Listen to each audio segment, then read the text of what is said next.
You're entering the Mayo experience. Mayo experience. Mayo experience. Mayo experience. Experience. Welcome to the Pat Mayo Experience presented by Underdog. We're here. It's Friday. It's live. We're going to be doing some DraftKings picks for the wild card round and talking through the injuries and all the news that you need to know with Ben Rasa, plus a little bit more, maybe some spicy bets for Friday and Saturday evening. We'll see. Ray Garvin is up at 10:45 a.m. Eastern time. Talk through the props of the week and even do maybe a little bit of an NFL mock draft because, Ray's my go-to guy. He and Thor are the two guys I talk about college prospects with. Maybe we'll review the game from last night and try to figure out if Ohio State's going to end up being a good bet right now or not. Maybe it's going to be the other side. And I'll have to figure out, Ben, who's playing Ohio State? You know how much I pay attention to college football. That would be Texas. Interesting little game. Yep. I mean, I could probably talk about it with you, too. You love betting on college. Are you successful so far in these playoffs, or is it just killing you? No, it's been really good last night, notwithstanding. Thank you, Penn State. But no, it's been good, and a lot of it is thanks to Ohio State because they've looked really, really sharp. Then at 11:15 a.m. Eastern time, John Kelly's going to join the program. UFC Vegas 101. We're going to get some bets. We're going to get some props and make some underdog entries. It's going to be a fun show. So please smash the like when you're here. I'll have everything time coded in the description after the show ends because, Ben, I am not from the future. I don't know what we're going to talk about, when we're going to talk about it, but after the fact, I can figure that out thanks to AI. Why we're here, yeah. People helping people. No, it's going to be fun. I'm excited to dive into a little NFL and whatever else we seem to get into. But yeah, it's just a great time in the sports world. Well, let's talk about wildcard weekend. We'll get to DraftKings picks in a second, but just a quick injury report for everyone. Jalen Hurts is practicing in full. It appears against the wishes of Cust that Jalen Hurts is going to play this weekend. But A.J. Brown keeps coming off the field. They're resting him on Thursday. I'm actually kind of worried about him. Yeah, so this is something I wasn't even paying attention to, and then I saw it last night. Definitely a little freaky. Seems nothing. I still think ultimately I don't even care. They'll have to drag him out there, I would hope, but that's worth noting. That's one that I didn't expect to be dealing with. No, Zay Flowers is out for Baltimore against Pittsburgh. Who do you think the next man up would be? Because I think Mark Andrews has touchdowns in 6 straight. It just bet Mark Andrews for a touchdown seems to be the move. Yeah, I mean, he's been amazing. And I honestly think Bateman's really filled in admirably. He looked good. And then obviously there's a domino effect. You're going to see a little more, I don't know, maybe Tylan Wallace. I think that's a little thin. But yeah, Bateman and Andrews are going to be busy. And then the last one is Cade Otton's returning for the Tampa Bay Buccaneers. At least we think he's practicing in full. That would have you believe that he's going to be back. So we can't play Max Payne at the min anymore. End of an era. Yeah, but it looks like Otton will be back, and that's just one more target for Baker, who's going to be throwing it a lot. So the Minnesota-LA Rams game has been moved to Glendale, wherever the hell the Arizona Stadium is, somewhere outside of Phoenix. And that's still going to be Monday night at exactly the same time. Do you think there's any sort of effect here on, especially the Rams players, not getting to practice in your home facility? Lord knows if their homes are burnt down or not at this point. It's a lot of stress personally on these Rams players. Now it's impossible to judge anything like that, but I'm going to ask you to do it anyway. Is this a good thing that it allows them to focus on something else besides personal devastation shit that's going on? Or does it affect them throughout the course of the game? Because I don't know how much of a home field advantage they were going to have anyway, versus all of the other teams playing a home game, but it's going to be basically a Minnesota crowd, I would expect, in Arizona. Yeah, obviously this is a ridiculously terrible situation, and it is unquantifiable. I think honestly, when stuff like this, if you want to infer it, I think you got to look to how much do you trust, Sean McVay? Because I think if you're a really effective coach, you can get them to actually, you disconnect from reality and you just focus on the game. It could be a net positive to be isolated like that. Obviously, if you start thinking about the real world implications and all the shit that you have to deal with, it's a huge, terrible distraction. So I have really no idea. I think that was one of the toughest games to begin with. The line kind of indicates that. That's, as close to a pick'em as we were going to get. So that just makes it that much tougher. Looking at the spread right now, it opened, I believe, at 2 for Minnesota. It dropped all the way down to 1 because the Rams became a very popular underdog. They were the popular underdog to bet spread wise and money line wise. But now, since the game has been moved, it is now 2.5 for the Minnesota Vikings. And I kind of like the 2.5. I mean, who do you like in that game? So if it hits 3, I'm going to probably bet the Rams. Yeah. I don't know if it's going to hit 3. I see some -115s on 2.5 for Minnesota, so maybe it's taking a little pressure. I just, I don't know. Is that an outlier for Darnold, or has he turned back into some of the Sam Darnold that we used to see? That's really the question. I guess it really depends on how much pressure that the Rams can generate, and especially with Verse, they've been able to do that.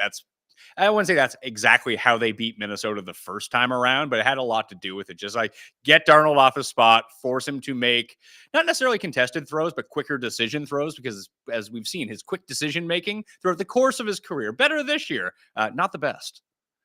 No. And the Rams, I expect Kyron to be crazy busy.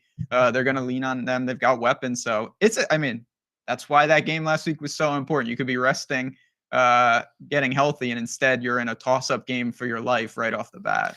Let's switch over to DraftKings picks for the week. I'm talking about the 6-game main slate that's going on right now, and pull up the optimal for you. Read it out and see what you think of it. Baker Mayfield is the quarterback of this lineup.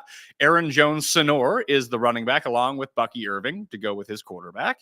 Puka, Collins, and Zacchaeus are the receivers. Likely is the tight end. Cade Otton is the flex, so a double tight end lineup, and the Vikings defense ends up getting spit out. Do you think it's important to target not only necessarily the high total games, but the Rams game was going to be indoors. It remains indoors in Arizona. We have what's potentially the other good weather game this week with Tampa Bay playing in Tampa. It should be nice. And obviously there's always elements that could play a factor in that, but it seems like the optimal based on the totals right now is just focusing on those games and nothing else.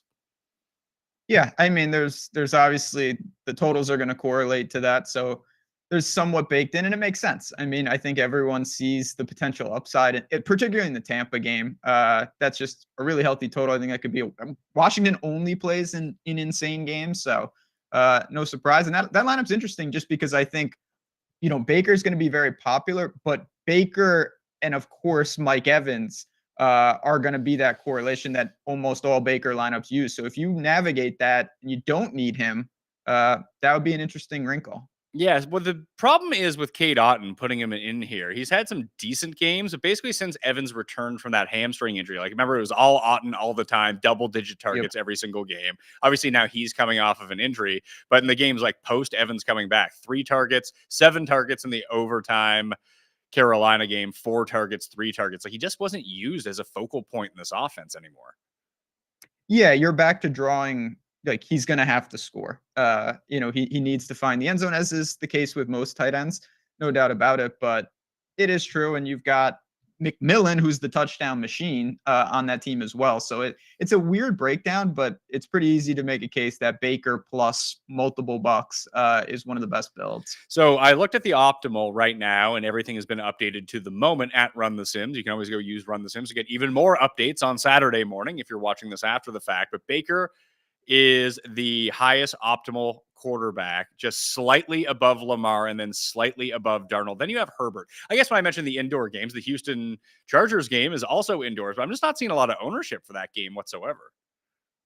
No, that's kind of the lost game. And I think, honestly, if you want to look at the 12 teams, and it's for a good reason, I think the lost team is Houston. Everyone has written them off. They've looked horrible. They looked good for about 5 minutes last week, which was enough.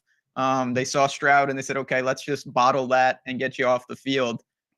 I'm really interested in what, a Stroud Mixon Collins type build or a Stroud Collins Schultz build looks like and is owned. I don't think it's going to be popular at all this week. And I get it. Chargers are a very, very good defense.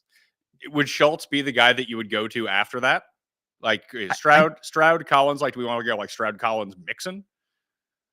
It's, to me, there's only a couple options. Yeah, it's Stroud Mixon Collins or Stroud Collins Schultz. It's just tight end is, I actually think, pretty deep. So I'm not nearly as starved to get Schultz in there. I actually think that Mixon could be a nice target if he's in a weird sandwich spot because Kyron makes a lot of sense and Bucky makes a lot of sense. And he's actually priced between them. I guess is it better to build one of these lineups on DraftKings or just say like, look, if this lineup's going to win, Houston's going to win. So just let me bet them on the money line. You can do that, no doubt about it. It's just I don't know exactly what Houston gives you. I think they're one of the truly wide range of outcome teams, and there was a time not that long ago where like a lot of people thought Houston was a serious threat. And I know obviously you lose Dell and whatnot, but they still have some weapons, and I think it's a pretty easy case to make. Nico's going to be busy regardless of how the game goes. Yes, he would have to be, or he's going to leave with a hamstring injury like he seems to do every Or third that. game or so. So that's never great. But is it Michi or Mechie? Like would be the next guy up. He's practicing in full after sustaining that, what I assumed was a concussion when he got rocked last week. But it seems like he's going to be the number 2. If he doesn't play, or do you have like any interest in Hutchinson, Robert Woods? Like those guys aren't even on my radar right now. I don't think so. And then there's the double wild card. Is Deontay Johnson an actual thing? Because he got some reps last week. Can't be a real thing. I don't think so, but maybe they've been saving him. Secret weapon. No, I don't know. It's for a wide receiver core that's been decimated. They still got a lot of names. But yeah, I think it has to be Mechie by default if you're really loading up. So let's say we just do this very simple. Say Stroud, Collins, this is their path. We could throw in Schultz if we want to. We'll see how the pricing ends up working out. And then we flip to the other side of the ball. You have Dobbins, who's limited in practice right now, but he's going to play. Quentin Johnston is also limited in practice. He's going to play. Josh Palmer has already been ruled out. Like Ladd is super expensive. Dobbins is cheaper versus most of the other running backs that we see. Like in the overall pricing, he's down at, where are we at? Dobbins 8th or 9th, like just behind like $500 cheaper than James Cook when you think about tiers. Yeah, like Barkley, Henry, and Jacobs as tier 1 in terms of pricing. Kyron, Mixon, Bucky, and Cook all kind of sandwiched together. Then you're down to Dobbins and Aaron Jones and Brian Robinson. I don't know what the hell is going on with Brian Robinson. I don't know what's going on with Washington's running game right now, but it's just, especially with Eckler being back, it's hard to trust any of them. You might create some nice leverage. You might also be like me last week when I played some Brian Robinson overs that he gets like 5 carries for 9 yards or something. Like, oh, great. Perfect, Jaden. Because we talked about this on the Best Bet show, me, Cam, and Rob, that in the playoffs, I do feel like quarterbacks run a lot more. I mean, statistically they do, but especially with Daniels, I could just see him soaking up all the rushing attempts. 100%. Something I used to say about, Josh Allen seems to do it all the time, but those guys, Mahomes always comes to mind with that. Like there are times during the regular season where they can run and they kind of choose not to. There will be more design runs. There will also just be times where they say, you know what, I'm not sliding, I'm not going to bounce. And Daniels is someone who's clearly shown he can do that, and he's going to do that this week. Herbert is projecting right now in that 4 to 6 in terms of ownership. It's like Herbert, Stafford, Daniels, Hurts, Russell Wilson, Josh Allen. They're all right around the same in terms of where the ownership is coming in, with Baker, Lamar, and Darnold being kind of a cut above. But it's pretty flat overall. It's funny to see that Bo Nix is like sub 5% right now, because I think he's actually a really nice play this week. We'll talk about more about that game in a second. But I think I would rather use Herbert than Stroud, honestly, and use like Mixon. Yeah, you can do it that way too, because the Houston bring back is very easy. You either go to Mixon or you go to Nico and you call it a day, and then you can go. You can do some interesting things with a Herbert +2. You get Ladd and either Dobbins. You get Quentin Johnston and Ladd. I guess you could go Disley. I'm not really looking to do that, but you could also go skinny if you wanted, like Herbert, Ladd, and then just take a Mixon or Collins and then build around that. The one problem without taking Quentin in this, QJ, is that he scores so many goddamn touchdowns.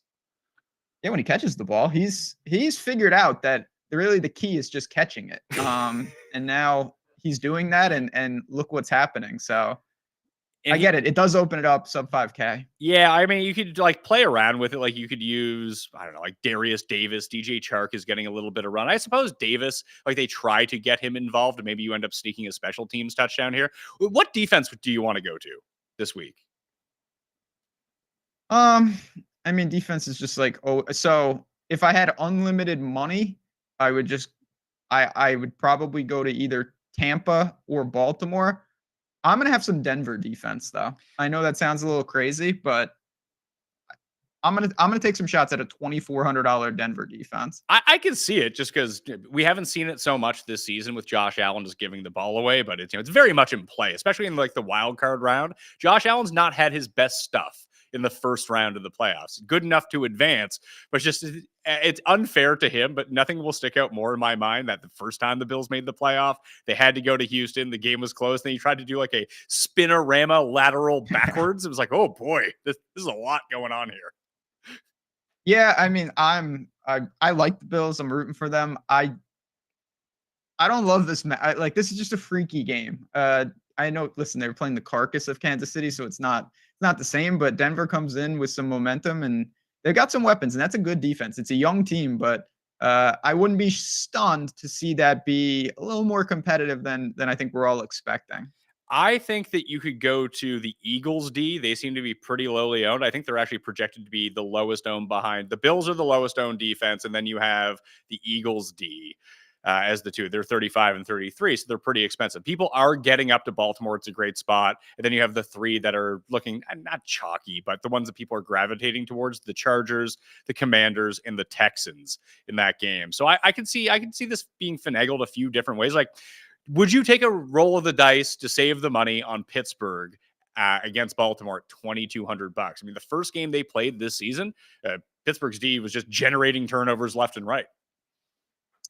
Yeah, I mean, on the surface, you think Pittsburgh. I don't know what's wrong now. I've been betting Pittsburgh, and that's why I look like I'm homeless, because I almost am, because every time I bet them, they lose. But they did play.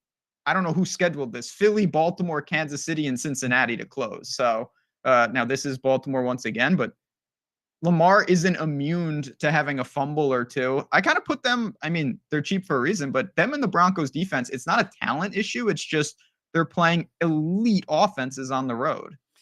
They are, and I would expect, especially with Zay Flowers out, Baltimore to run the ball more than they would typically pass it. Just, I mean, you're down your very top option in the receiving game. You have an elite running back and an elite running quarterback, even though he can beat you down the field. They'll take their shots, most definitely. But if they were planning to throw 35 times in this game, maybe they only throw 27 times in this game, because that's all they need to do if they can keep the ball on the ground. Teams running against you, not generally the best way to generate fantasy points for a defense.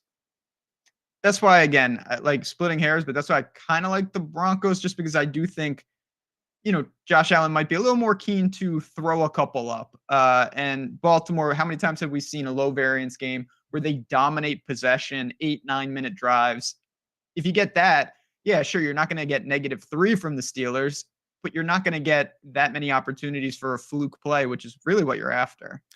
Trying to find the best points per dollar players. Like, Isaiah likely rates out really well because the assumed target share and snap count rise with Flowers being out if they go to a 2 tight end set, because Andrews is most definitely going to be on the field. He's only $3,200, but there are very few like cheap players this week you can plug in. Like, I know the Optimal showed Zacchaeus being in, but now that Diami Brown is back, like we saw the game when Diami Brown was out, they used a ton of Zacchaeus in that game against the Falcons, or against Philly or the Falcons, whichever. It was against the Falcons. Yeah, it was a revenge game for Zacchaeus. They got him in the end zone. He cashed his first touchdown. That was very nice of him to do for us. But now that Brown is back, we saw them using Brown a ton. Like, you could take that risk, but he just might get zeros.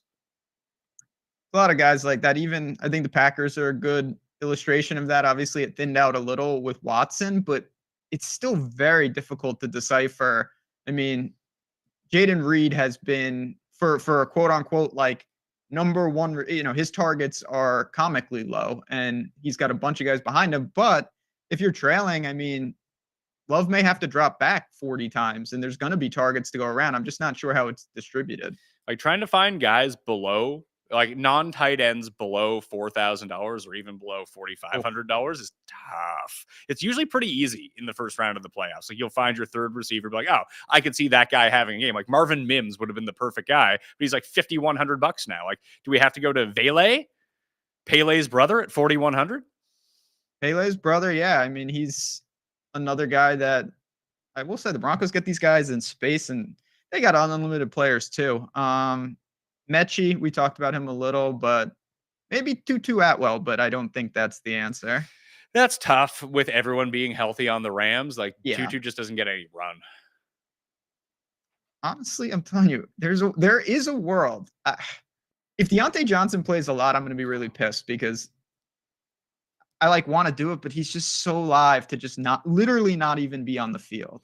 I'm trying to see how we have everything projected out for Baltimore. Like, I don't like the scoring conditions of that game. Nighttime, outdoors on Saturday night. And Pittsburgh's D is still like kind of a thing. But they played really well against the Bengals last Saturday night. The offense just couldn't do anything. So, what do we have here? We have Aguilar after Bateman in terms of target share, and then Tylan Wallace, and Devontae Walker, and Steven the Sims, the ultimate creative player, is going to be at the very back end of the receiving core. Like, would you take a chance on one of these non-Bateman Ravens receivers, or just say, yeah, there's better spot? I'll reallocate my money elsewhere.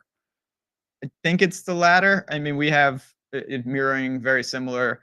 Like Aguilar and Tylan Wallace, they show up as some of the best values sub 4K for wide receivers, but that's more by default than actually loving the spot. So for me, I would rather reallocate. I think you have a really deep tight end position where you can double up there. You have running backs basically from mid fives all the way up. You have quarterbacks in every price range. You have defenses in a nice spread of price ranges. You don't need to go down there if you don't want to. Seeing that Josh Allen might be the lowest owned of the quarterbacks makes me really want to play Josh Allen. I mean, that was the only 2 good weeks I had all season long on DraftKings where I was like, fuck it, I'm just playing Josh Allen. It was the weeks they went to the Rams and the week that they played the Lions in both those indoor games. Now, this game, not indoors against a good D, but Denver's D has not held up well against elite offenses, except for Tampa. They creamed Tampa in like week 3. And outside of that, any good team that they played scored a ton of points against them. Yeah, I mean, Josh Allen, when he, those games, he had 5 rushing touchdowns. When he gets into the red zone, he is the guy. It's not like Jalen Hurts, but it's similar in that regard. The thing that it's a blessing and a curse. When you play Josh Allen, you don't have to you could play him naked. You don't even have to stack him. But then it's also like, who do I stack him with? Do I go Shakir? Like, do I take a flyer with it seems like Cooper's good to go. That's the tricky part. But yeah, if you want to tell me you want to go to Josh Allen, that's never a bad idea. Let's try to build it out both ways. Let's play the Josh Allen side, try to figure out someone to put with him. I really just want to say Kincaid, but he's been so bad. I have bet Kincaid to score, and it's got to be 10 plus weeks, and I did not have any success. What I don't think anyone in the world is going to do, and I get it, but what if you played Josh Allen with Cook? Do you like Cook here? Not really, but you could consolidate I definitely think, even though I said I could see the game staying close, I could also see the Bills literally having 5 rushing touchdowns between those two. And that's it. And no one is going to play Cook. What if instead of playing Cook, you play like, hey, the guy I'm going to pair with Josh Allen is Ty Johnson. I know he's going to catch passes out of the backfield. I know Denver's going to bring heat.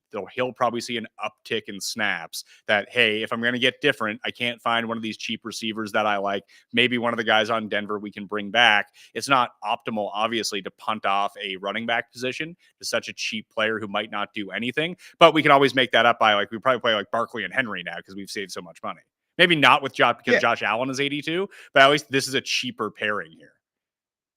Yeah, I mean, you're going to need to make that on the PPR side. You need the targets. It's like McLaughlin on the other side a little bit. Unless maybe he's just Denver the way they use their running backs. Who knows? But they do, but they like using Estime around the goal line, which, I mean, yes, if McLaughlin scores, it's probably going to be from beyond 15 yards, 20 yards, which is a big fantasy bonanza. So I can see getting to him that way. But it's just really hard to play a running back that's not correlated with my quarterback. Like in this situation, obviously to save money, where it's like, yeah, he might get 9 carries for 45 yards and 3 catches for 26 yards, but that's it. Yeah, that's 7. That's not going to get it done. I think with Josh Allen, you could do pretty much anything. It's the most obvious is going to be probably Allen +1, and it'll be, I would say Shakir. I think that's what most people will do, but I'm interested in low owned Josh Allen is something that I try to, just running what we do as well. I try to force some of that in, even if I don't get any. Well, let's just play Josh Allen by himself and fill out the rest of our lineup. Okay, we can do that. See how it works. So let's save some money at D. Could you play the Broncos D against Josh Allen? Be like, hey, pick six time. That's the Jameis formula. I think probably this is like maybe a Houston, and we have Mixon in there. All right, we'll go Houston, Mixon, and we could probably play Quentin Johnston. I bet that would save a bunch of money for us. Okay.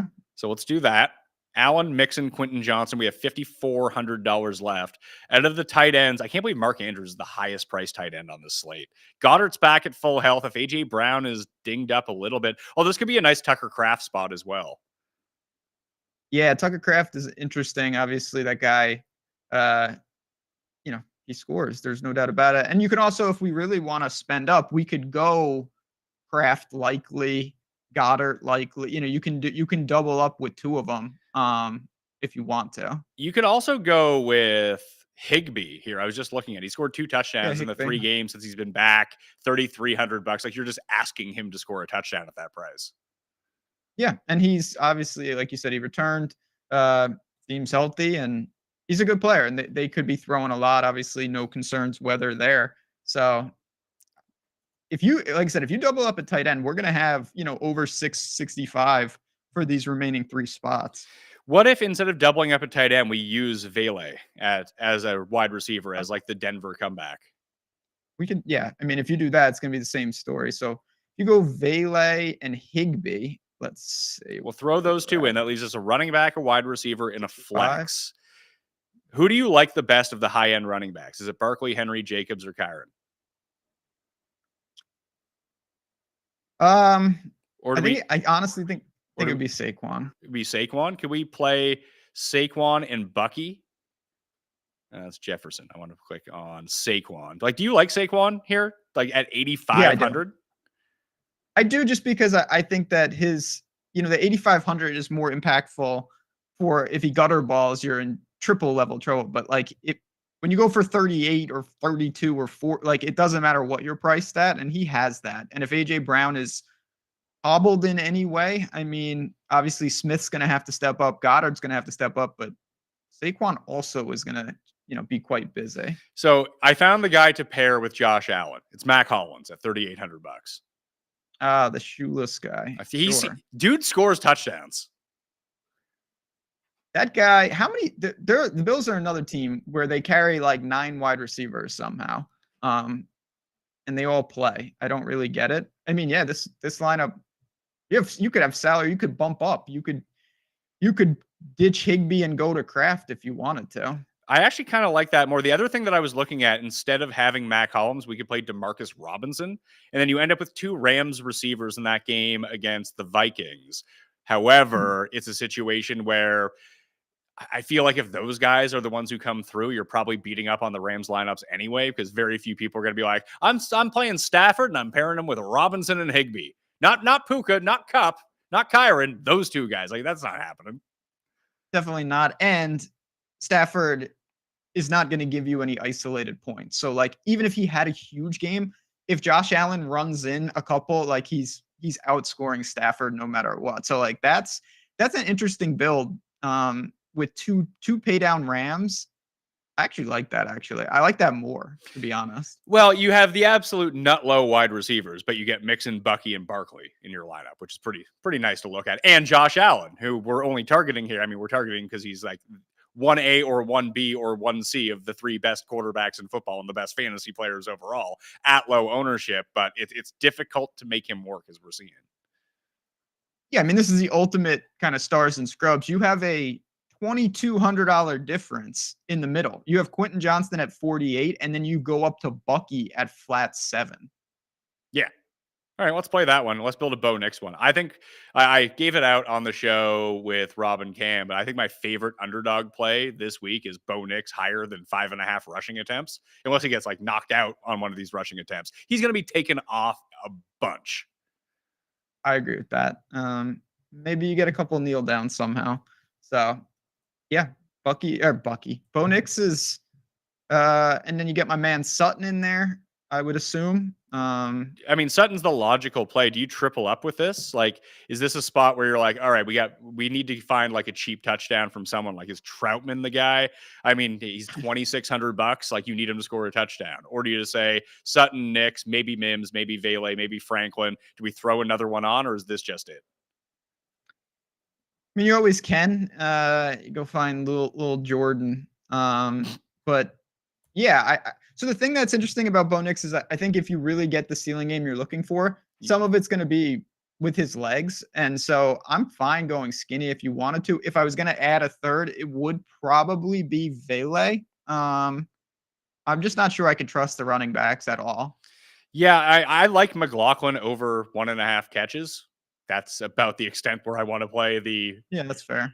the backfield for Denver, because all of a sudden Javonte Williams could be out there 75% of the time. It's like, well, this guy's no good. Why is he out there? And Sean Payton's like, trust me, bro, I know what I'm doing. And he made the playoffs. Maybe he's right on that. So we go Nix, Sutton, Vele. Is this a Cook lineup, or do we just say screw it with the Bills? They're so spread out, we don't need them. Yeah, there is an element to that.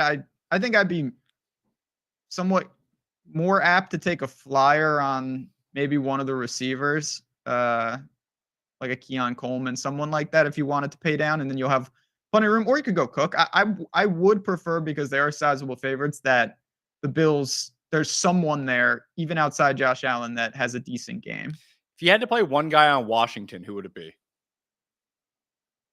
It would be, I think it would be Zach Ertz. So we go Ertz and Irving. Ertz, old Buck. I'm just trying to jam in Bucky Irving everywhere.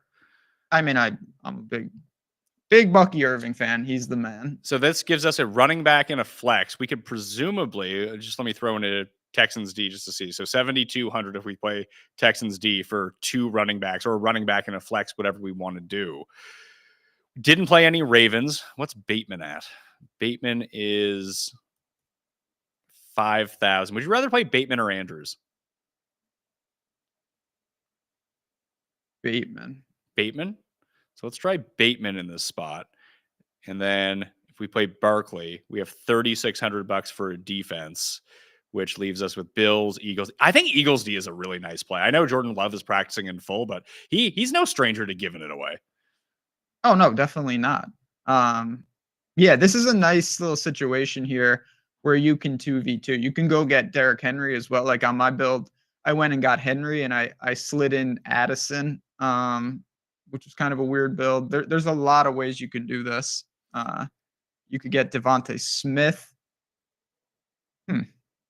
Of note with this, like, I know that I have Bateman in my flex right now. I understand that he plays on Saturday evening. We're just kind of building out here that when you can move whoever the latest person in whatever game is into your flex. It's just a reminder to people who, I'm assuming people watching this live right now or tuning in, they know that. But if you don't, there's a quick strategy tip for you. That's very true, especially when we don't get this where it spans. We used to have this back in the day where like Monday Night Football was on the slate. It's more important this week than any other week for sure. All right. Let's see here. One more. We have to figure out something to do with this Washington-Tampa game. Do we just play Daniels, Ertz? Scary Terry. Do you like McLaurin? Because McLaurin's either going to score you 3 touchdowns or have 1 point. Yeah, but if you're going to fully do it, like, to me, that's the game. And people will do this. Like, I honestly think this could be like a Daniels, McLaurin, Ertz, Bucky, McMillan type, or like Otten, where you go like a 3-2. I think that's where I wanted to go with this. Daniels, Bucky, McLaurin, McMillan, Ertz. We'll start that with our shell. We still have almost $5,000 left before we haven't even put in a defense yet, and we could still find a cheap tight end. How do you feel about Wicks?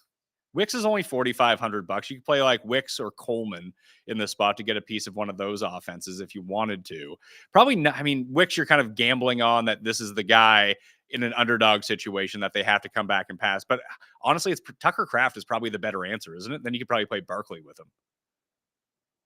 Yeah, I mean, if you plug in Kraft, 4,900.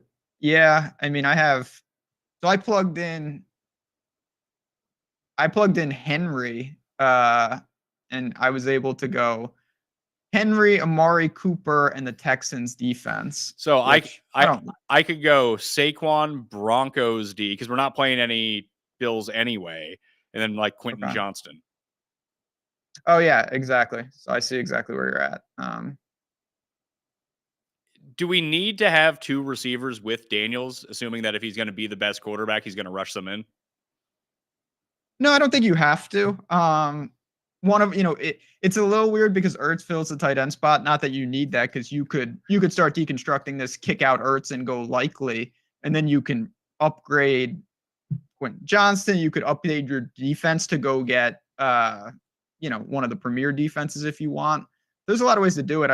I definitely think you want at least one if you're going onslaught, but you could structure that. You could even go.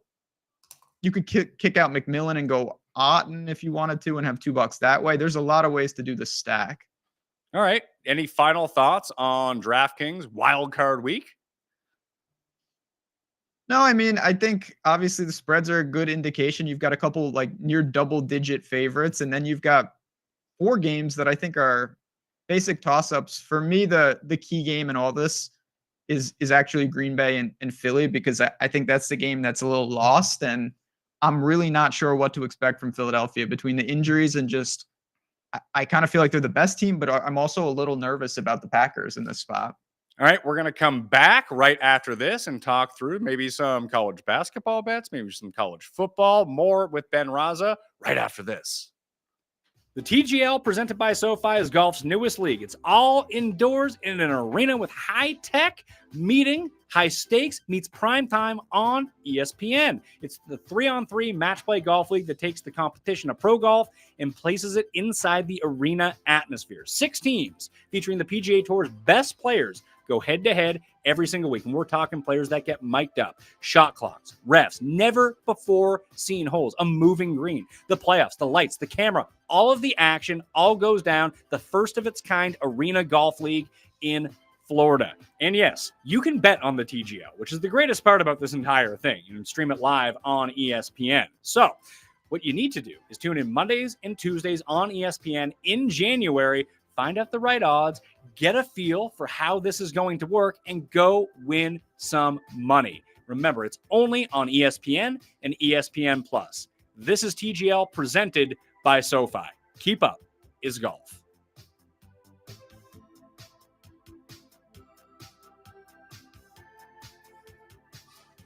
Coming back, you watched TGL, didn't you? Good amount of it. You like it? I'll tell you this, and this is, I think, all you could ask for. I was intrigued enough where I wanted to see more if they start to enhance it. I thought there was some things they could have improved, but yeah, I was actually a little entertained. What do you got for us tonight? I mean, who's been the college basketball team, that like the random team that you always bet on that's doing well this year? Oh, UTEP. Definitely UTEP. Love the Miners. Team is awesome. They play. So you may remember this. Maybe like 3 or 4 years ago, there was a team, Abilene Christian, in the tournament, and we were on them, and they knocked off Texas. They played this like crazy style. It was just awesome. Their coach is now the UTEP coach, and he plays that same style, and they are a tough team to deal with, and they can shoot this year for a change. UTEP is the secret team for sure. When do they play again? Maybe they play tomorrow. They definitely don't play tonight. Friday nights are brutal. Everyone's tired. Let's see. We got a little UTEP Miners. Who do they got on deck? They play New Mexico State tomorrow night at home. Look at that. Beautiful little spot. No line, but yeah, I'll be on them, I'm sure. Anyone you like tonight? This is like a truly horrendous slate of games. Obviously, everyone's focused on college football. I'm interested to see. So UCLA and Maryland play tonight, and UCLA's coach did the Rick Pitino, where he ripped his own team in the media. They're getting 4.5, 5 tonight. I don't know whether if they're like a mutiny or they come out ready to play. I'm kind of interested in that. And then there's an 11 a.m. game today, which is just very shady. So I might have to bet that on principle. The Sacred Heart Pioneers versus the Merrimack Warriors. The Warriors. Yeah, the Warriors. I thought that's a good little team. Question. I thought Sacred Heart was an all-girls private high school. It's possible, but they're out there and they're going to be battling. So I don't know. Sacred Heart is somewhere near me. I think it's either in Connecticut or Massachusetts area. Merrimack's definitely in Massachusetts. But yeah, that's a 3.5-ish. I would take the points with Sacred Heart if I had to bet that game. Yeah, you don't have to bet the game. Yeah, it is in. Yeah, you kind of have to bet it. If it's before noon, you kind of have to bet it. That's the rule. Is that why you keep betting That's on a rule. That's why you're betting on African soccer? I don't make the rules. You know, they kick off usually at 10:30, 11. Comoros is out there. We got to bet them. What can I say? Fairfield, Connecticut, home of the Nice. Sacred Heart Pioneers men's basketball team. There you go. I go to Fairfield to get chicken wings once in a while. Good wings there. So you could bet that you could bet this game, then just like drive over and watch it if you wanted to. Oh, I might go and get some courtside seats right after I get off here. I might hop in the car, listen to the rest of the show, and catch the game. How much do you think courtside seats are at the Sacred Hearts men's basketball home games? You know, I would hope that it's a first come, first serve situation. You have to show like a student ID, but yeah, I mean, I don't know if they'll be packing them in today for Merrimack coming to town. All right. Any other of these games that you like on the slate? I'll say this tomorrow. Kansas goes to Cincinnati. 1.5. That's one of the few lines that's out. It's now or never for Cincinnati. They're a good team. They have Edgerrin James' kid. Jizzle is his name. Jizzle James is on the team. It's now or never for Cincinnati. You're at home. Kansas is coming to a town. 1.5 point spread. I think Cincinnati will respond. They have not played well in recent weeks, or recent days, I should say. I'm going to take a shot with the Bearcats tomorrow. 2:00 tip. So Bearcats, UTEP, parlay those two together? That's what I'm talking about. Oh, yeah. All right. Anything else you got in terms of betting? We can talk Sony for a second. You're out on golf right now, aren't you? I'm a little out, you know. Well, I mean, my tweet is off to a legendary start. I faded Hideki last week, and I faded Harry Hall this week. So there is a chance that I have really destroyed whatever reputation I had remaining. But I don't know. I just have to get these not these, but once we get to the rotations, I honestly hate. I kind of tune it out to waste management. I hate the 3-course rotations. I like this tournament though. Like Sony's a lot of fun. I don't mind Amex. I'm really hoping that Eric Cole makes me look like a genius, because the only analysis I was really able to provide on Eric Cole this week, who's tied for the first round lead with like 800 other guys, including some guy that Sky bet at 1,000 to 1, who I've legit never heard of. Paul Peterson. I went to college with a guy named Paul Peterson. He looked like Mr. fucking Perfect. It was incredible. Is it the same? It's not same guy? I don't think it's the same guy, because I think, well, in college he had like the Mr. Perfect Kurt Hennig like big ponytail, wore like the big neon jacket. I think he must have been a football player. Just worked out all the time, and then he lost all of his hair like 3 years later. I've seen. Yeah, I mean, this is just. I do like so. I think also I'm just. Last year, Sony was as brutal of a finish as I've ever had. I had Keegan and Benny on, and that hurt. I bet on Keegan this time around. Not a hot start to round one. I did win the underdog play that I gave out. There were three banger. It was the good player. I found this is like somewhat successful. The good player, bad start underdog ticket, where it was Hideki, Sahith, and one of them. It wasn't Corey Connors. It was someone else. Tom Kim. All like over their, it was like 10th place, and 15th place or something crazy like that. It's like, yeah, just all three of those guys won't be in the top 15 by the end of today. And like none of them. Sahith was close. He bogeyed 17 to drop back below. So that was a winner to cash the 7-1. But I think that those are probably the best way to play the underdog tickets for golf, if that's the way that you wanted to go. Yeah, I mean, there's something to that, especially early season, like guys. But no, I'm excited for golf. Obviously, it's one of the best, and we'll see what Sony can bring. We're only one round in, and things could turn around. If Benyon shoots 55 today, I am right back in the driver's seat. Well, I was thinking about doing something like that, like, hey, because like Keegan needs to move, Kirk needs to move, Benny Ann needs to move. Like, just bet them higher birdies today. Like, they're going to be pin seeking. They have to make the cut. Got to go low. So maybe go low. Let's see if we can like finagle that right now. Like, we don't need to necessarily. We don't. Everyone's on Burger. I don't get why everyone's on Burger.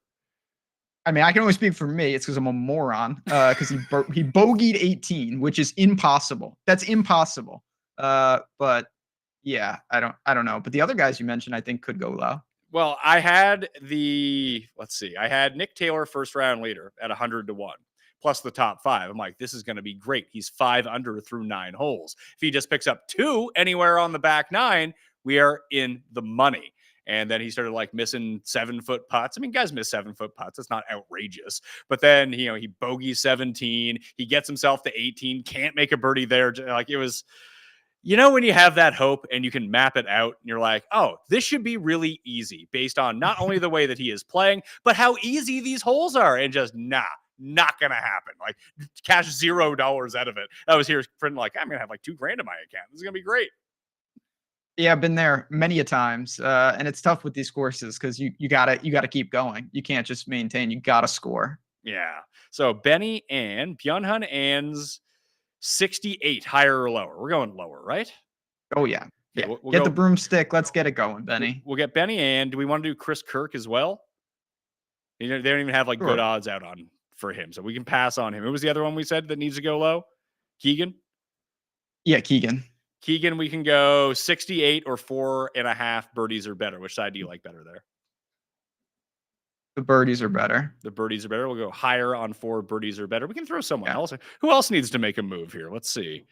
Probably not Ben Griffin. My guy Jesper Svensson with a good day. Liking that. I did see that. My guy Lipsky. I don't know who that is, but I saw him. My guy Lipsky was like missing 3-foot putts. That's always very fun. Also saw that. Ah, Mr. Garvin, thank you for joining us, sir. I'm in the building. I'm listening. I'm taking notes. I'm about to put some slips in. Let's get it, baby. All right. So let's just do those two. That's an easy one. We'll temper expectations a little bit. It pays 2.5. So 100 pays 258. I'll dump that in the YouTube chat right now. If you want to tail along with our Sony Open play of the day on Underdog, once again, you can use code Mayo, get a Herbert free pick and throw that onto it. I would save that for the weekend when the odds are a little bit better on the NFL slate. Right now that you're here with Bet, I did want to talk about the college football game. Were you surprised that Notre Dame came out so flat last night? I was a little shocked. There were some reports that the flu was going around the Notre Dame locker room prior to the game, but they figured it out in the second half. It was very flat, very boring, uneventful in the first half, but the second half, they turned it on. I'm not going to call it a barn burner or an all-time great, but it was definitely a much better game in the second half than when it started. Yeah, Ben, that was an iconic run to score the touchdown for Notre Dame. Yeah, I mean, they made the plays. I'm not the biggest Riley Leonard guy, and he didn't play great, but he made the plays when he needed to. And obviously they're like, oh, Jeremiah Love, he won't be hurdling. He was hurdling. That guy is unbelievable. And so, yeah, credit to Notre Dame. And then obviously you do feel for Aller that you just can't make that mistake. That you just can't do it there. What are you guys making of tonight's game? Texas 6-point dogs. They're plus 178 on the money line. Like, is it just take Ohio State because they're very clearly the best team? Ben, I'll let you take it first, Ben. So I'll say this. I honestly, and I've said this for a while, I really believe when every team plays their A+ game, Ohio State is the best team. Ohio State, not that long ago, was getting not destroyed, but they lost on their home field to Michigan. And they throw some weird ones in there. And I know their stock is as high as it can be, and Jeremiah Smith is a problem. And Texas, everyone's like, they can barely beat Arizona State. I expect Texas to play well tonight. And I think that Ewers and Sark will have a plan. Ultimately, the talent with the edge rushers for Ohio State is brutal. And if they can keep Ewers upright, I think they have a chance. But I don't think Ohio State's walking in to the Cotton Bowl and just destroying Texas. I really don't. Yeah, I agree with Ben. In Texas, they're getting some reinforcements back. They did not have Cam Williams, their starting right tackle, a projected potential first-round pick. They get him back. Kelvin Banks playing a little bit better. I don't believe Ohio State's going to dog walk Texas either. And I promise you, that is no bias because I live down here in the state. I think it's going to be a good matchup. I think some of the individual games inside of the game are what I'm looking at, Pat. Anytime touchdown for Jeremiah Smith, sign me up. I'm all in on that. And depending on where Quinn Ewers' passing yard numbers is, I know this might sound crazy. I wouldn't be scared of an over Quinn passing yards either in this matchup. I think it's going to be a fun game tonight. Excited for it. Let's see. Quinn Ewers, 241.5 passing yards is the line. Ben, I don't hate it. I don't hate it. I'm not talking about Quinn, the NFL talent, but throwing the ball. You could throw on this Ohio State defense. I think you have to, because I don't know how you're going to run against them. They couldn't run against Arizona State, and Ewers, he's going to take some sacks, but he's got the weapons on the outside. I think he might throw the ball 35 times tonight, and I'm with you. I love that spot. Agreed. Is there anyone that we should be pairing up with him, Ray, if we're going to do that? If you're going to take one, it's either the tight end Gunnar Helm or the wide receiver Matthew Golden. Those would be the two. Don't know where their lines are. Receptions for Gunnar Helm has been money, and normally we're setting it around 3.5, 4.5, and he's just smashed that. So wouldn't mind looking at that. And then depending on where Matthew Golden's yards are, he is the primary target for Quinn. So Gunnar Helm's 3.5 receptions.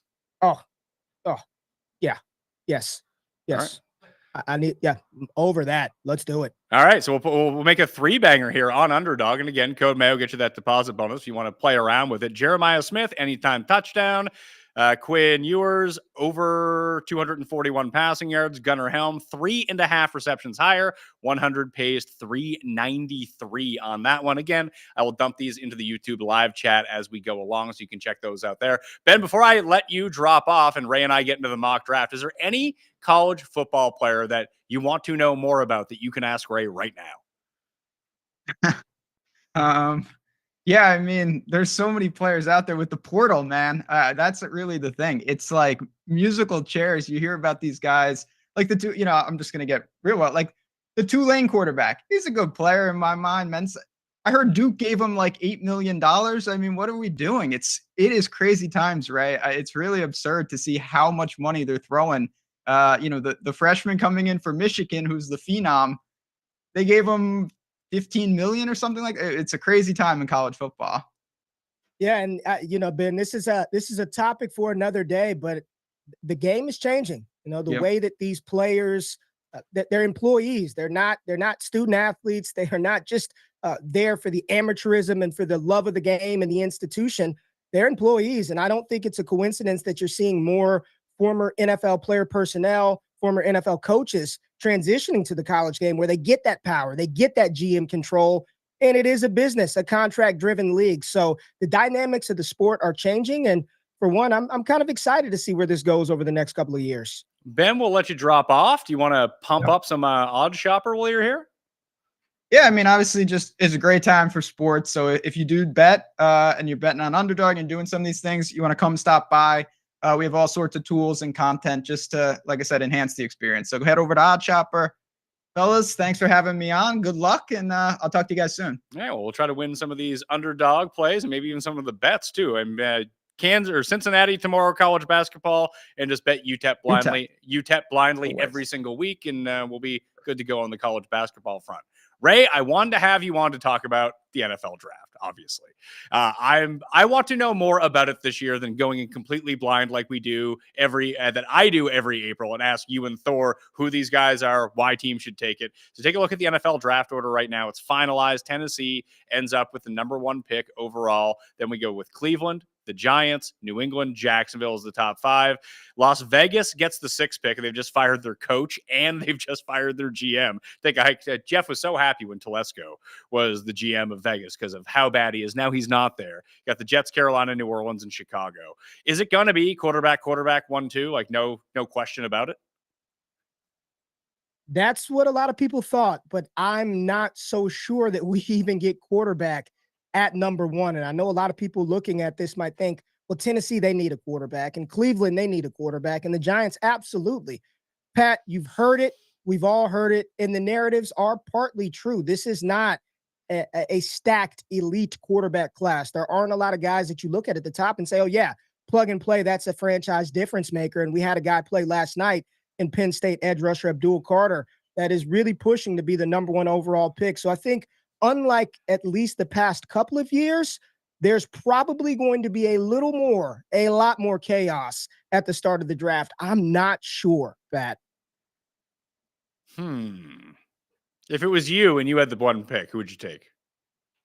Yeah, if it's me and you're Tennessee, there's no way, in my opinion, as good as Abdul Carter looked, as good as he looked off the edge, you can't go into next season with the Will Levis, Mason Rudolph experience. You've got to try to transition and change your quarterback. And here's the important point. When Callahan came in to take over that and run the head coach job, he inherited Will Levis. And most of the times, new head coaches, they get to shop for the groceries and cook the meal. He had to try to cook a meal that he didn't shop for the groceries. And I think Tennessee, they are going to reset at the quarterback position. And I believe the quarterback they will take will be Miami signal caller Cam Ward at the top. All right. So you like Cam Ward more than you like Sanders? I personally like Shedeur Sanders, but all the reports and the rumor mills are Tennessee, they really value and prioritize his skill set a tad bit more than Shedeur. But I think that's okay for Sanders in the long run. So if it was you, you would take Sanders over Ward. I would. If it were me, Sanders is my current QB1. I think he's the most pro-ready. I know there's going to be a lot of divisiveness over some of the off-field, and I'm going to say stuff, but to me, he's just a young kid that's enjoying life and money and the fame of being Deion Sanders' son. But I do believe he's the most pro-ready, and the hell with what I think the greatest quarterback in NFL history, Tom Brady, also believes he's going to be a very good quarterback in the next level. So if that's the case, is Vegas going to try to trade up for one of these picks? At 6, I'm not sure what they can give up to move up into that range. Could like and if you're Cleveland and you want to trade out of this pick, could you? I don't know if anyone has the cap room. I mean, the Jets might have the cap room for it if Rodgers retires. Be like, listen, you can have the 2 pick, but you got to take Deshaun Watson's salary. Oh, I don't know if they're going to get a bailout for that one. I don't know, but I do think there is a chance that they do make that move. You don't fire Telesco after hitting on freaking Brock Bowers last year in the draft without a plan or a big swing and a big move. If you get Ben Johnson there, maybe he says, I need my quarterback. I can't go in with Gardner Minshew, Aiden O'Connell. I can see a spot where they trade up, but I think Cleveland, there's a player that they're going to love and want to take here at number 2. Well, let's try to rewind a little bit because J.J. McCarthy hasn't played yet for the Vikings, and obviously his timeline is being pushed back a little bit. If you inserted J.J. McCarthy into this draft with Ward and with Sanders, is he number 1? Is he number 2? Is he number 3? Where would he rate out? Yeah, he would be the quarterback 1 of this class. The experience, the arm talent, the athleticism, just the amount of time and who he played with in college and the type of coaching that he received in college. I think it would be a very fair and safe assumption to say that J.J. McCarthy probably wouldn't just be the number 1 overall quarterback, but the number 1 overall player in this 25 NFL draft class. So if you threw Sanders and Ward back into last year and they had to go, would they even have been first-round picks? I will say they probably would have gotten that type of consideration, but it would have felt the same way that we felt about Bo Nix. There were a lot of people that thought Bo Nix should have, whoever drafted Bo Nix, that Denver Broncos organization should have lost their job over that selection. And you sit back today and you're thinking, man, they've found their quarterback of the future. So realistically, putting ourselves back into that mind frame, they most definitely would have been behind Caleb Williams, Jaden Daniels, and Drake May. I think the conversation would have been around Penix, Bo Nix, where those 2 may have slotted in. Well, do we even know if Bo Nix is actually any good, or is he just he got the right coach, the right offense for what he does well? Like, that's why Denver went and got him. But if you threw him on, I don't know, Vegas, he'd probably be off absolutely terrible. 100%, Pat. But isn't that today's game? Yeah. Isn't that today's game? Even Brock Purdy, right? Brock, we were legitimately talking about giving this guy $60 million because of his situation, because of the players around him. Outside of a few players in the NFL, Pat, I say, are you a truck? Or are you a trailer? A truck is Josh Allen, Patrick Mahomes, Lamar Jackson. They can pull the whole team on their back. I'd venture to say majority of the NFL outside of those trucks, they're all trailers. They need all the situation, everything to be right in order to be successful. So to your point, is Bo Nix a great NFL talent? No, but damn it, he's got Sean Payton, and they're putting a competent scheme around him to get the job done. What would you do with Purdy then? Like, San Francisco is going to be in this bind where they're going to need a quarterback. Purdy's been really good so far throughout his career. Is it all Shanahan? Maybe. Is the weapons around him? Maybe. Was it having an elite offensive line for so many years until it finally crumbled? Maybe. I still think he's good, though. Like, when you watch him, he's mobile. The arm strength seems to be pretty good. He makes good decisions most of the time. I'm not giving him $60 million, but he might get it. Listen, do NFL teams and fans of these teams, do they recall the years of no quarterback play? Do you recall the years where you're searching and praying that you can have somebody that can just complete a pass? while he may not be worth 60 million, quarterbacks do not grow on trees. I think you pay him and you recognize and you treat him for what he is. He's a beautiful, fancy, shiny trailer. And what happens when the things around that trailer break down, the hitch isn't working, your truck isn't powerful enough to pull it, it stalls, it fails. You've got to continue to surround him with assets. They lost Christian McCaffrey. They lost Brandon Ayuk. Offensive line was a mess. Defense was a mess. San Francisco was a mess. It wasn't all Brock Purdy, but they definitely need to put some pieces around him in order for that offense to operate the way that they need to. Coming up in 15 minutes, John Kelly is joining the show for UFC Picks. Ray Garvin on the line right now talking about the NFL draft. Let's do a quick mock here. So with Tennessee on the clock, I'm going to defer to you in all of this. Who is Tennessee taking with the first overall pick from the position of who you think they will pick? Yeah, I believe that they will select Cam Ward at number 1 overall. Cam Ward out of Miami has played 3 different colleges throughout his collegiate career, but experience. The one thing that Bo Nix did have, a lot of experience throwing the ball. Arm talent, arm strength is there. There's still a lot of work that needs to be done in Tennessee, but you can't go in with Mason Rudolph and Will Levis next year. Well, we keep hearing about, like, for ages, it was like, oh, Sam Darnold's going to be like the best player ever. He's only 13 years old and he's on the Jets. Like, maybe, as we've seen with both Jaden Daniels and Bo Nix, especially when you get these rookie deals that are so much cheaper rather than having to pay Brock Purdy $60 million. And even Brock Purdy was a guy who had a ton of experience and a lot of reps coming in. That, do you think we're going to see a shift towards the more experienced player with the 5-year deal and then just maybe try to find someone else new? If these guys are, like you said, all trailers, not like you search for the truck. If you can find the truck, that's one thing. If you can't, that maybe you do lean experience now. Pat, you're hitting the nail on the head. And I think this is the beauty. Remember a few years ago when they moved NFL free agency ahead of the NFL draft so you can get that stuff done ahead of time before the combine, before this is beautiful because I do believe that right now, the teams that locked up Baker Mayfield, even Geno Smith in a down year, Sam Darnold, I would rather have those guys as my quarterback, as a bridge QB for a season.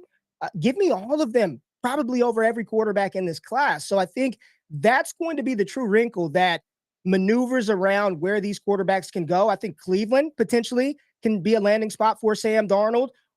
I know people don't like Derek Carr, but I promise you one thing. He's probably a hell of a lot better at throwing a football today than Jalen Milroe will be come August in 2025. So I think the free agent landscape of the QB position will eat up a couple of these landing spots that we're potentially hoping some of these quarterbacks fall to. Yeah, and if a team just wants to have fun and tank and still have fans in the seats that they can root for, they can just sign Jameis.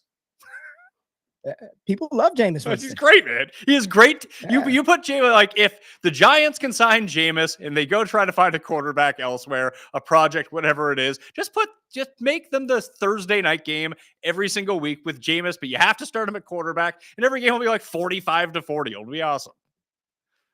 Be great for betting too, because he is a YOLO ball type player. I love it. Who would be the third quarterback in this class after Sanders and after Ward?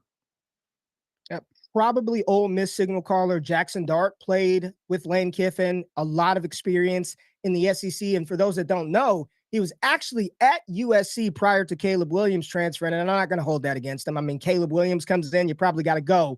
But Jackson Dart, when you just look at the numbers, his analytical profile, I mean, he stacks up as probably the best quarterback in this class. I think he will end up coming off of the board, especially after Drew Arlar's poor performance last night.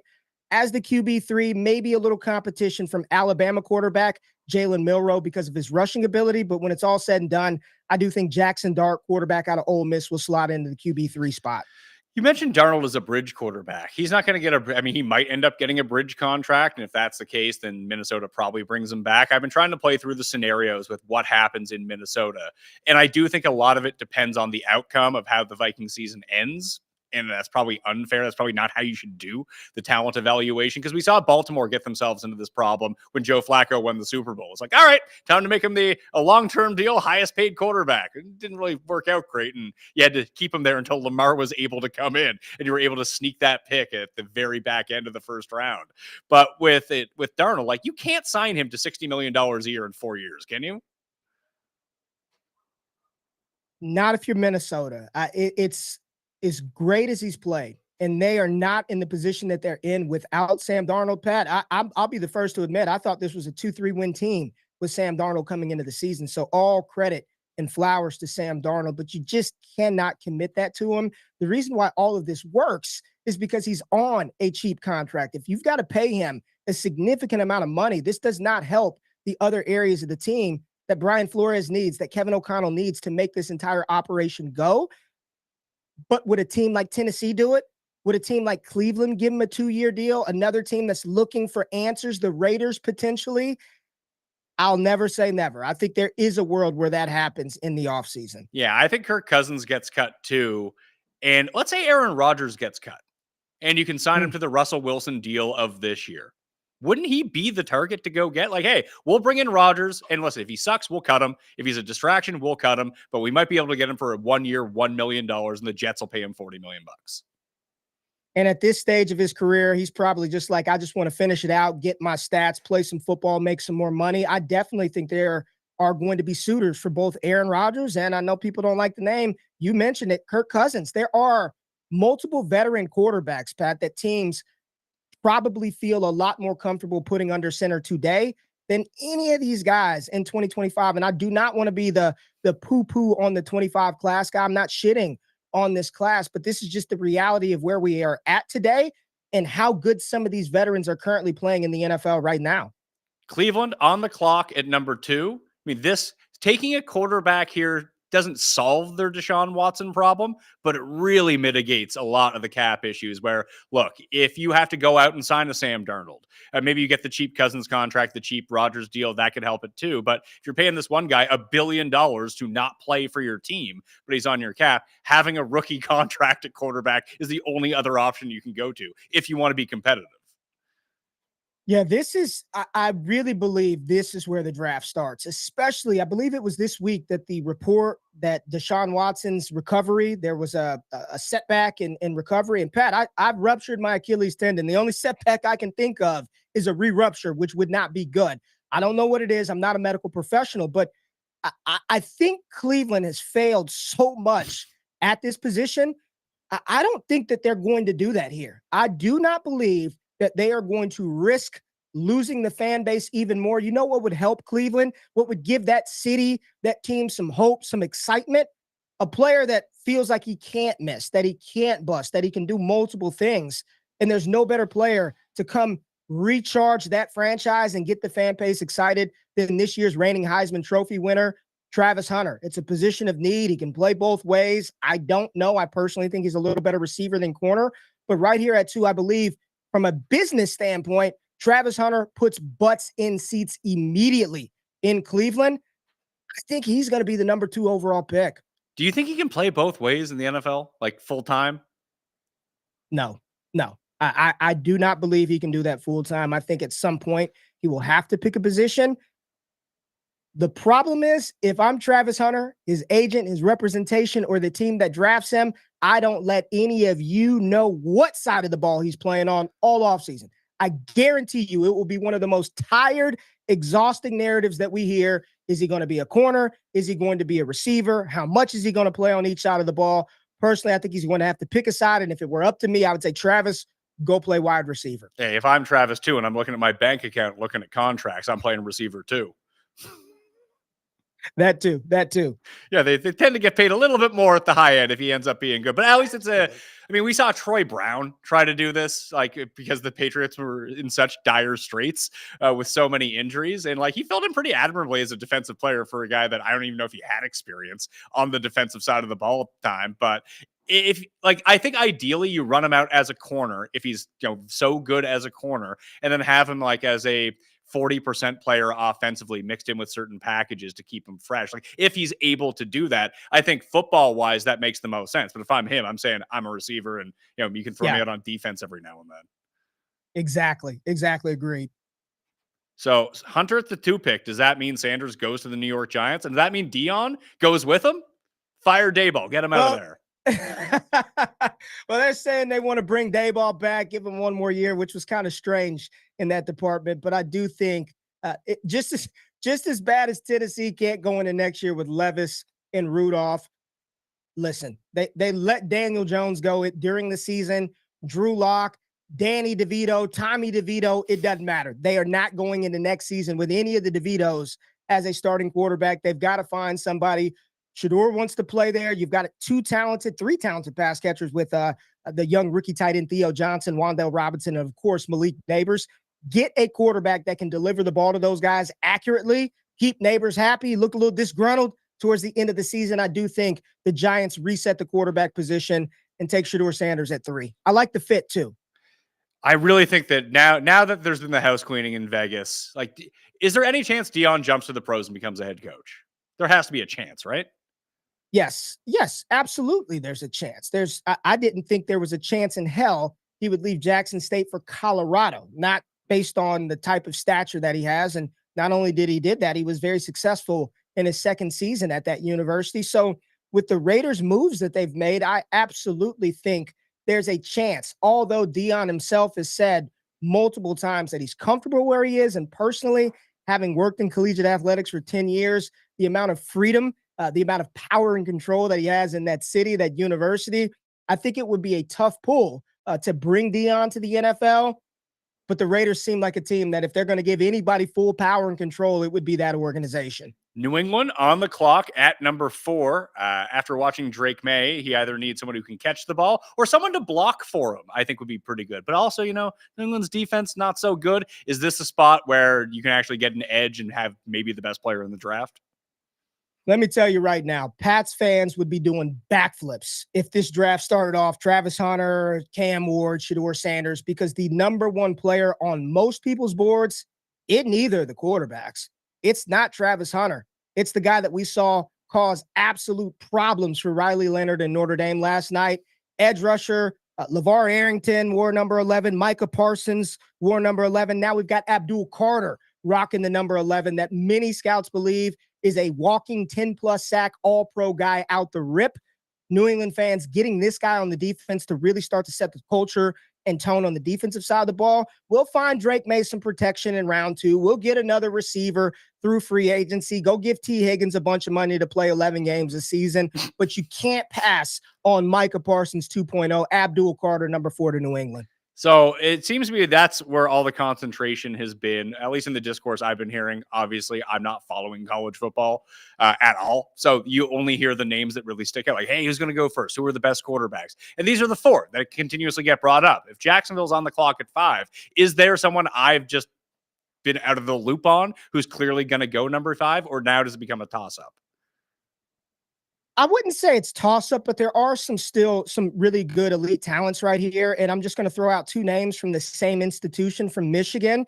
One of the commonly mocked cornerbacks, Will Johnson, who a lot of people believe is the best pure corner in this class, not Travis Hunter, could be a big fit for the Jacksonville Jaguars. They need a corner opposite Tyson Campbell, but you can also look at their defensive line. Mason Graham, big, physical, disruptive defensive lineman, very versatile. I think either of those players would fit in Jacksonville. They're both going to be top 10 picks in the draft. Well, I'm going to put you on the clock to make the pick for Jacksonville. Who they taking? They're taking Will Johnson. They're getting a big 6'1", 205-pound corner to pair with Tyson Campbell. You got to deal with C.J. Stroud throwing the ball twice a year. Everything that's happening in the AFC South. Go get you a pass defender, and the best one, in my opinion, pure cover corner in this class is Will Johnson out of Michigan. All right, well, we'll keep it to the top 5 right now. Of course, I'll have you back, and we'll keep going down the list the more information that I get about this.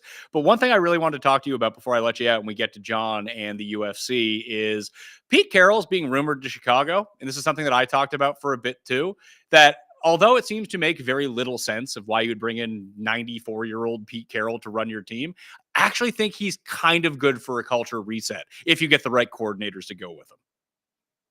Yeah, they're gonna recreate USC from 2002. We're gonna go bring Reggie Bush in to coach the running back, get Norm Chow to run the offense. In all seriousness, Pat, in all seriousness, I was scratching my head about this fit at the beginning, but I do believe that Pete would be able to connect with Caleb. It was very obvious that Caleb was calling the shots. He was the guy in that offense, and he didn't need to be. They need to have somebody to come in there, kind of tighten the chain up a little bit, reset the culture in Chicago. And this could be a good, I don't want to say long-term fit because Pete is 103 years old, but it could be a good reset for this franchise. like you said, it's really going to depend on who he brings in to run his offense, help out on the defensive side of the ball. But everybody that's played for Pete, they love him, and they'll run through a brick wall for him. So anything is better than what we've had in Chicago the past, God, I don't know how long, man, since Lovie Smith. Yeah. Forgot about Lovie Smith. He got them to the Super Bowl with Rex Grossman. That worked. That's what I mean. It's this. I'll take it. It's better than Nagy. It's better than Eberflus. You know, Ben Johnson doesn't look like he wants to go there. Would you like, okay, so if it's you and Caleb Williams is your quarterback, obviously that's set in stone. He's the number one pick. It's a lot like Canales to Carolina, although they made the move away from Bryce Young only to go back, and him actually seemingly solving a lot of the problems with Bryce Young and him looking very good at the end of the year. Like if we redrafted last year and you were the GM, would you take Jaden Daniels? Would you take Drake May over Caleb Williams now? I think it would be pretty much universal that Jaden Daniels would come off of the board first. I think there would be a real conversation with QB2 and Drake May. I think Caleb Williams, the conversation would start at 2-3 if we're being honest about the situation. And I am not shitting on Caleb Williams or think that he's going to be a bust by any stretch of the imagination. But for the past 3 years, Caleb has run the show. He ran the show at USC. He ran the show at Chicago this year. They need to get somebody in place to say, damn it, this is how we're going to do it. Here's how we're going to operate, and you're going to be successful because of it. Kevin O'Connell did it with Sam Darnold. Dave Canales did it with Bryce Young, and I believe the right coach can turn this around for Caleb Williams as well. Ray, thank you for being on. We're going to have to talk more soon. Tell everyone where they can watch Wake Up. Give a shout out to Jordan for me and wherever else that you need to push people to make you some cash.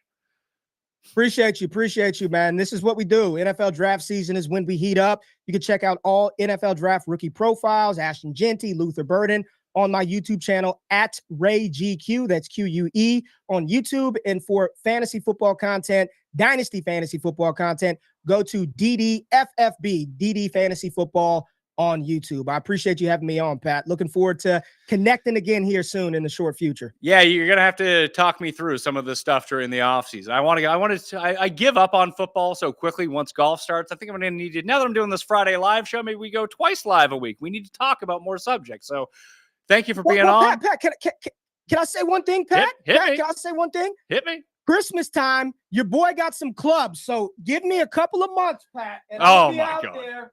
On the course, Pat. I'll be out there, baby. Give me a couple of months, big dog. All I ask is that your content doesn't fall off a cliff like Sauce Gardner's play did the moment he took up golf. Appreciate it, Pat. John Kelly is on the line to talk about the UFC card from Underdog right now. John, my man, it's been a while. Congratulations at the gig at Underdog as well. That's awesome. Thank you, Pat. I appreciate you having me on. It's been a while. Always nice to chat with you. And we get to talk UFC, which is great. Hard to follow up my guy Ray there. Best of luck on the golf venture, though. Very exciting stuff. Yeah, so if people want a full breakdown of the UFC card, obviously on Mayo Media Network, the Dogger Pass podcast is already out with Paul and Cody. I recommend you check that out. And they just started a Patreon as well if you want more. They're breaking down regional cards, John. Yeah, that's only for the true dedicated. I wish I had enough time to dedicate to some of that stuff, but I totally defer to Paul and Cody on that. They're more in the weeds with the regionals than I am. So you can check out Bookie Beatdown on YouTube right now if you want to. That's where Paul and Cody's alternate feed will end up going, along with their Patreon as well. You can always still catch Dogger Pass on the Mayo Media Network and the pod feeds. But tell me about this card. You know, like, when I was producing Paul and Cody's show, I was more in the UFC weeds. I was like, well, I'm not producing it anymore. Jared's doing that now. So I'm not watching it in real time along with him, but I need the picks, John. Who am I looking at this week? Yeah, we got a fun card to take us back after the long break over the holidays, and everybody's always itching when we don't have UFC for a couple weeks. And I think this is a fun card to kind of get us started leading up to the big pay-per-view next week. We have 14 fights this weekend, so there's a lot of potential betting spots. We also have a lot of fighters making their UFC debut off the Contender Series. I believe it's almost like half this card is Contender Series veterans, but like 5 or 6 of them are actually debuting. So there's a little bit less data, but these are the type of cards that I tend to enjoy. I spend a lot of time on Contender Series, so I'll just get right into it. Right off the rip, I like a pretty sizable underdog in a former Contender Series type of matchup with Bruno Lopez and Magomed Gadzi Asulov. I think, I talked about it this week in my breakdown on YouTube. Like, if Gadzi Asulov's last name was like just randomly Eric Morgan and he was from the Midwest, I truly believe this line would be much closer to a pick'em than it honestly is. Right now, Gadzi Asulov is like a minus 270 favorite, something like that. And I think it is basically all hype.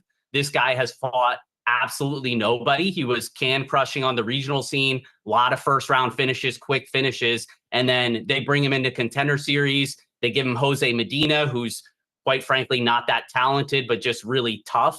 And he ended up kind of making it an exciting fight. But it really wasn't a great look for Gadzi Asulov. And then he makes his UFC debut at the Saudi Arabia card last summer. And they give him Brenson Ribeiro, who also previously fought on the Contender Series, and he was propped up as a big favorite. I honestly thought it was a pretty poor performance for him. He got hurt to the leg.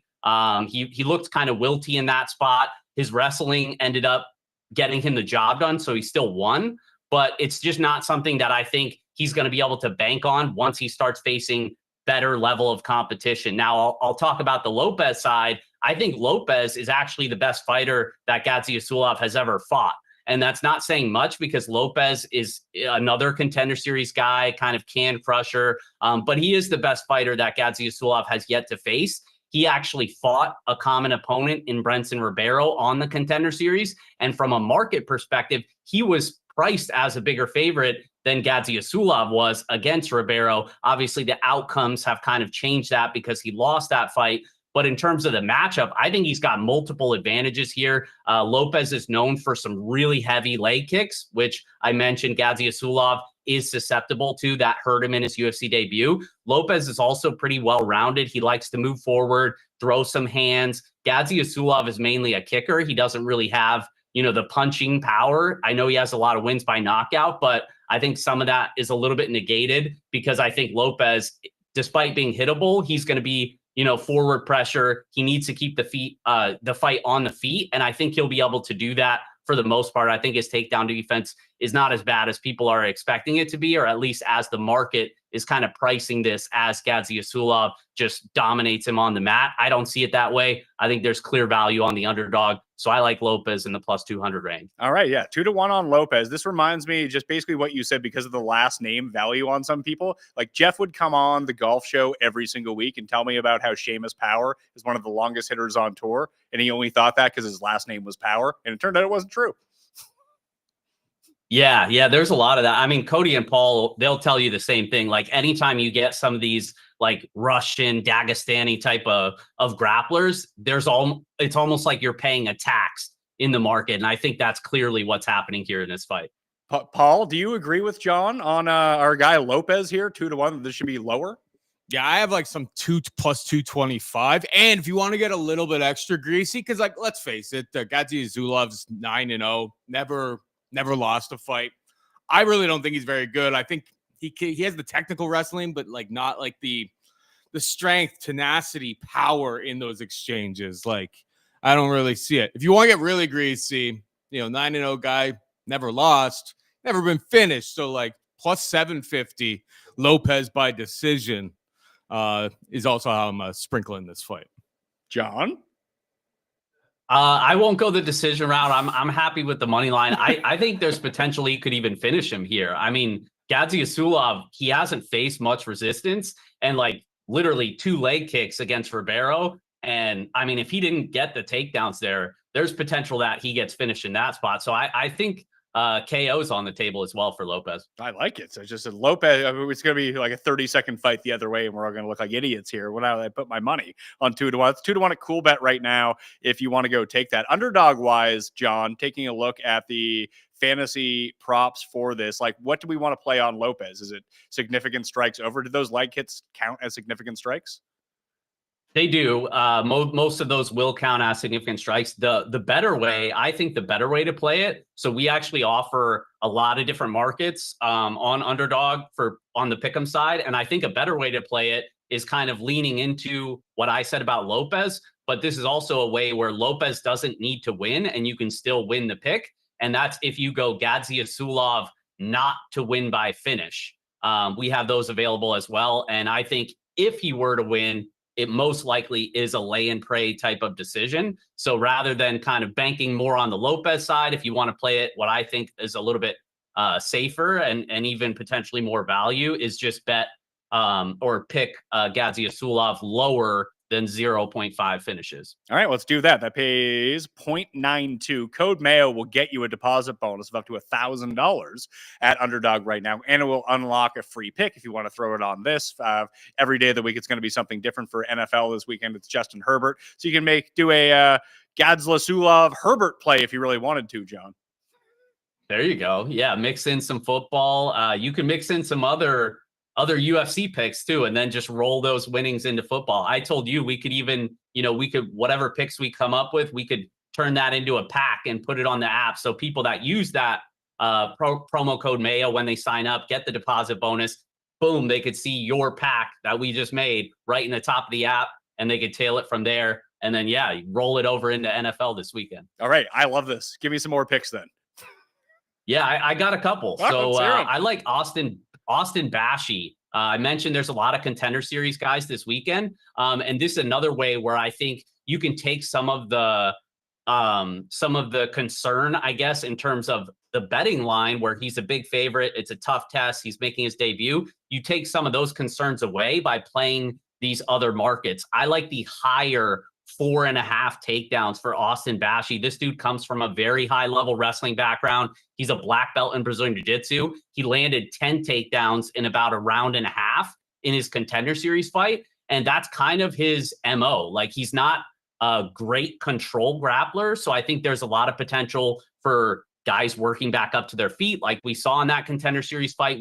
We've also seen that in some of his regional performances as well. And I think that also plays into the matchup of Christian Rodriguez. What does Christian Rodriguez do in a lot of these fights? He gets ragdolled. He gets taken down, but he's constantly scrambling. He's working back up to his feet. That's why you've seen guys like Jonathan Pierce rack up 6-7 takedowns. Isaac Dulgarian, same thing. So it's kind of like a common theme.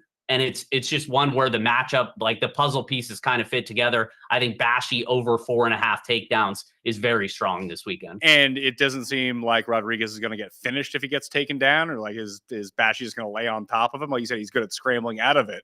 Like 4.5 seems like a lot of takedowns. Yeah, I mean, it's definitely a lot of takedowns. In terms of finish, like I probably think a finish is more likely than most people give him credit. Like, I think a lot of people are seeing Rodriguez as because for the most part, he's a very solid defensive grappler. But in terms of like the betting market, like Bashi to win by submission, which I think would be the most favored finish outcome, is like close to 5-1 plus 470. So like the market is at least saying a finish is not super likely. So if that's the case, I got to believe that he's going to be able to have plenty of opportunity to rack up those takedowns. And even if he were to finish, I think it probably comes, in the mid to later half of the fight. Yeah, the fight will go the distance is now minus 200 versus the plus 170 on the no at the book. So we'll add on the 4.5 higher takedowns on Underdog with Bashi. Is there anything else to juice this up a little bit more? Yeah, I have one other one that would definitely juice it up a little more. And then I have one other one that won't help a ton, but I almost feel like it's like a free square. Well, okay, listen. So it doesn't help. If you got a free square, I'm here for it. Well, if you look at the WMMA fight, one of the early fights on the prelims, Ernesta Karascate against Nicole Cagliari. I understand it's a lot of juice to pay, but I honestly think it's still way off. Ernesta Karascate, I talked about the finishing markets. You take her lower than 0.5 finishes. Like I said, it's not going to beef it up too much because it is juiced, but honestly, I don't think it's juiced enough. So I think any type of bonus that you can add to your parlay or whatever. So I think that's a good look. I don't see a finish materializing in that fight on either side. And if it were, I actually think it would probably be more likely that Cagliari finds a submission. So Karascate lower than 0.5 finishes. I mean, that's a great one. If you're trying to, I mean, just one of the tips you can do, like when you get the deposit bonus when you get code Mayo and you're trying to roll everything over. Some of these are very valuable for that because if you get the free pick, obviously I like to use the free pick and the bonus picks on like an 8-legger to try to really maximize it by giving myself a free square. But if you're trying to roll through money and trying to unlock some of those bonus funds, putting something like this with a free pick, I mean, that sounds glorious. Yeah. I mean, that's a great way to play it. And then if you did want to like beef it up a little bit more, because I think with just those three, we're at a little bit under 4x for in terms of if you combine them all together. So to beef it up a little bit more and get over 5x or close to 6x or whatever, I kind of like the lower than 40.5 significant strikes for Carlston Harris. He's actually, I believe he's only gone over that number once in any of his UFC fights. Now, a big part of that is because a lot of his fights tend to finish, and that kind of speaks to his fighting style. This is a guy who is very aggressive, both on the feet, sometimes to his detriment, like we saw his last time out where he was knocked out inside the first round. So that's kind of why I like playing into the lower on the significant strikes, because I think he not only has finishing upside himself, but I also think he can certainly be finished himself, even against an older veteran fighter like Santiago Ponzinibbio. So lower than 40.5 significant strikes. I also think you have at least a little bit of an out if there is no finish. He's typically not a super high volume guy. He tries to grapple. So you at least have a little bit of an out if it does end up going the full 15 minutes, that maybe he can still sneak under that number. But I like the lower 40.5 on Carlston Harris. Well, let's make that the official PME pack for UFC Vegas 101. We'll go, what's this guy's name? Gadziglov. That guy? We'll go lower than pretty close. Yeah. Yeah, we'll go lower than 0.5 finishes on him. Bashy higher than 4.5 takedowns. Lower 0.5 finish on Ernesto. Let's call her Ernesto. Lower finishes on her. And then Harris Carlson, lower than 40.5 significant strikes. Let's see here. We got, it pays 5.59. So yeah, almost 6-1 on your money on that one. So I just dumped that into the YouTube chat right now, and I'll put it up on X after the fact, with a nice little picture on it. And if we can get that pack in the lobby for UFC, John, we're looking good on that front. Yeah, absolutely. I'll do that right when we hop off here, and I'll tail it as well and tweet it out. So hopefully we gave away some winners and we can roll that into some NFL wild card weekend. So Lopez was 2-1. Were there any other bets you liked on the card? Yeah, there was. I actually I know you like some long shots. I'll give away a long shot. I think and these are the type of bets that nobody really loves because you have the potential to look really stupid, but I'm okay with that.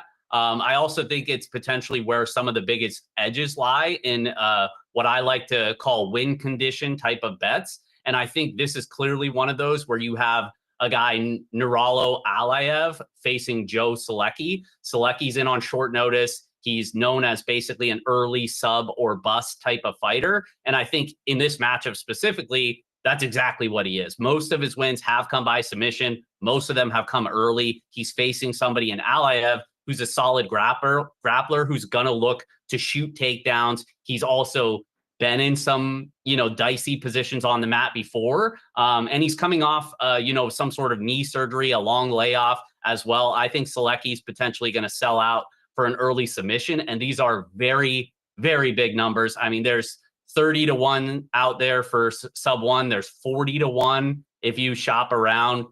Sub 1 and sub 2 are like in the 30s and 40s. Which is like a 3%, 2% implied. I think it's much more of a chance to hit that. So I like those really long shots for small sprinkle bets. So let's see. We can get, just overall, we can see, you say round 1 submission for Selecki. You can get up to 30-1, 40-1. Correct. Yeah. I'm in. Sold. Don't need to twist my arm on a 30-1.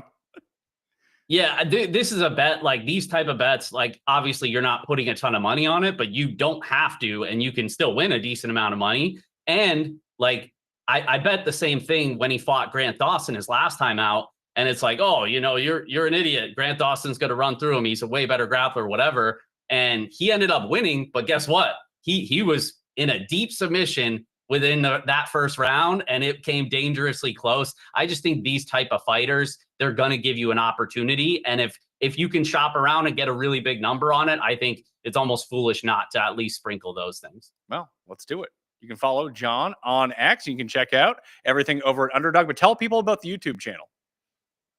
Yeah, you can follow me on YouTube at John Kelly DFS. I break down fights pretty much every single weekend. And then, yeah, like you were mentioning, obviously you can go to Underdog Fantasy. That's where we have what I think is the best way to get in on the UFC action.